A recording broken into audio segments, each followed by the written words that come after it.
2012 সালে বাংলাদেশে 129 কোটি $25 বিদেশি বিনিয়োগ এসেছে।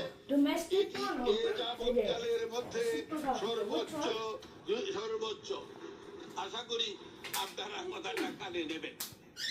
শুধু তাই না, কিন্তু এখানেও বলেছে যে প্রতিবেদনে বলা হয় বিশ্বের অন্যান্য সম্পন্নত দেশে বিদেশি বিনিয়োগ প্রবৃত্তির ঋণাত্মক হলেও বাংলাদেশ ক্ষেত্রে ব্যতিক্রম। আমরা ঋণাত্মক নয়। এবং একথা বলেছে যে দক্ষিণ এশিয়ার মধ্যে বাংলাদেশ হচ্ছে দ্বিতীয় দেশ যেখানে ফরেন এক্সচেঞ্জ আজকে এফডিআই বেড়েছে। ভারতের পরেই তার স্থান। সুতরাং এটা আমার কথাটা আপনারই কথা। সুতরাং বাংলাদেশে বিনিয়োগ এনেছে কোথায় কোথায় আপনি জানতে চান তাও বলে দিতে পারি। বাংলাদেশের সবচেয়ে বেশি বিদেশি বিনিয়োগ এসেছে টেলিযোগাযোগ ও পোশাক খাতে। এরপর রয়েছে ব্যাংক, জ্বালানি ও কৃষিকাজ।